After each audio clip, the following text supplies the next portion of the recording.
Eu conheci o budismo em 76, 1976, e eu atuei durante 7 anos. Aí eu me casei com o Edson e nos mudamos para Marília. E ele se converteu em Marília, né? Até a gente se casar, ele fazia uma prática provisória. Depois que nos casamos, ele se converteu. A partir daí, nós chegamos em Marília e a gente foi só com o endereço do Tico Buchô, o Sr. Luiz Carlos Barbosa. E quando a gente entrou em contato na organização, aí foi um susto, sabe? Foi uma decepção, porque não tinha membros ativos.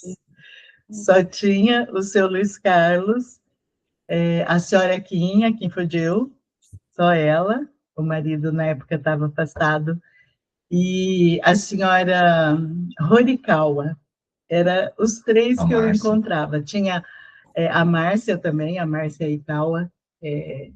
Primeira reunião que a gente participou em Marília, primeira reunião de palestra, tinha 6 pessoas. Eles e nós. E assim, eu vinha de uma divisão de jovens, que é mais tranquilo, né? De repente, passei para a divisão na época, era a divisão das senhoras, né? DS. O Edson não sabia nada praticamente, né? Porque ele estava se convertendo nessa época também. A gente fazia, né? Participava, praticava, mas a organização não desenvolvia, sabe? Não crescia. E a gente acabava lamentando muito, né? Por conta de todas essas dificuldades, a gente lamentava muito, né? Ah, não dá, não vai, não tem jeito, né?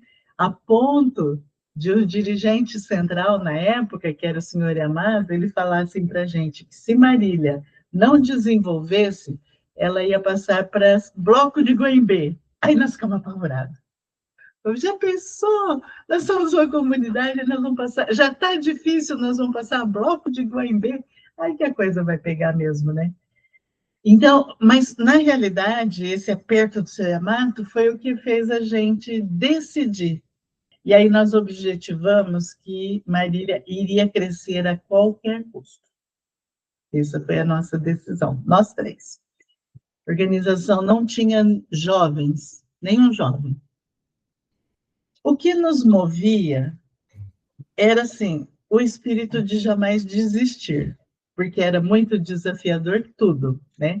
E a partir daí começou a surgir, então, valores. Começou a surgir pessoas vindo de fora, né? Como a família Nakamura, que veio de Guaimbê.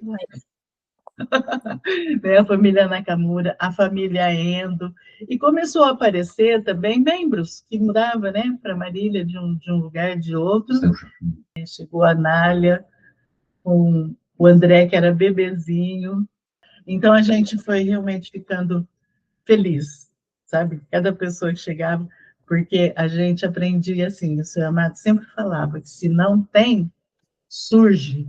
A gente tem que orar para que esses bodhisattvas surjam. E aí, realmente, começaram a surgir de todo lado, sabe? Isso já era quase anos 90, né? E a gente ainda meio que muita dificuldade, sabe? Crescendo, mas sem um crescimento assim efetivo mesmo que a gente precisava. E a gente começou a fazer o Shakubuku, conseguimos a desenvolver, né? Naquela época era muito complicado e os meios de comunicação também era muito pouco, né, a maior parte dos nossos Shakubukus foi feito aí. O Paulo e a Patrícia são Shakubukus nossos. Tem alguns que já se mudaram daí, né? Mas, o Marco e a Estela. Mas a maioria dos nossos Shakubukus foram feitos em Marília, nessa época. Como Marília era uma comunidade, o nosso distrito era Bauru, a nossa regional era Campinas, então a gente tinha muita... era assim, era um desafio participar nas atividades, sabe? Foi muito, muito desafiador, mas também a gente tem muita gratidão, porque foi em Marília que nós aprendemos a transformar a criar essa força, a fazer a nossa revolução humana. Assim, eu aprendi o budismo em Marília, literalmente, né? Os meus grandes desafios foi em Marília. E eu tenho, assim, só alegria. As dificuldades se tornaram lembranças muito alegres, né? Se tornaram desafios fantásticos. Foi através dessas dificuldades que a gente foi forjado, né? Se hoje a gente desfruta de uma tranquilidade, foi desse desempenho, nessa ocasião que a cidade nos proporcionou. O Itaidoshin, como é que faz, o não lamentar, né? O levantar-se só, né? Como é que é esse levantar-se só, né? É quando não tem ninguém, você fica cobrando os outros, você cobrar de você mesmo, né? Tudo isso foi uma escola, uma grande escola para nós. Imensa gratidão, depois de 83 até 95, 96.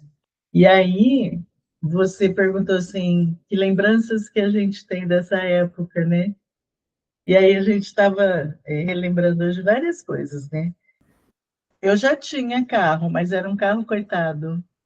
Era... Isso já é relato de experiência. aí já... O carro é relato de experiência, porque o carro só andava com o Lemoco.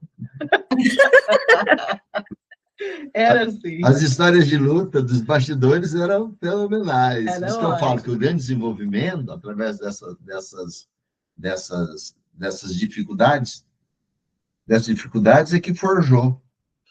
Essas dificuldades é que forjam. A gente fazia luta independentemente do que estava acontecendo, certo? Ou na situação boa, ou na situação ruim. E sempre a gente tentava levar alegria, né? Geralmente, quando eu ia orientar alguém, o pessoal falava, o senhor não tem problema, a gente estava cheio de dificuldades. A gente estava lotado, mas a gente sabia que a grande transformação era o desenvolvimento das pessoas. E quando as pessoas se desenvolviam, a gente vibrava, né? A Maria Lina se converteu, eu ainda morava aí. A Amanda, o Tilico eram pequenininhos, né? Eram 10 anos tal. Se tornou um grande valor, Amanda, né? Os filhos do seu Nakamura, né? Solange, Ronaldo, Alexandre, né? A gente viu crescer. Não fala assim que a gente vai se sentir muito velho. O Alexandre é avô, né? Faz sentido. Já era jovem na época. O André da Anália, que era pequenininho quando chegou também.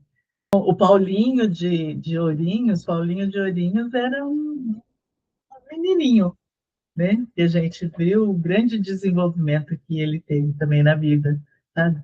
Então, é muito gratificante a gente ver que esses jovens se tornaram hoje líderes, né? E estão levando essa luta, né, pelo Coceirufo dentro da organização. Então, é muito gratificante ver, sabe, que a gente teve uma partezinha de uma participação, de participação nisso, sabe? Esse convite de vocês para falar alguma coisa nos fez nos remeter à época, sabe? Relembrar isso. Sabe o ponto primordial? É ali, sabe? De relembrar tudo como foi e como a gente está hoje e como a organização está hoje. Então, realmente, não existe oração sem resposta. A gente só precisa perseverar, né?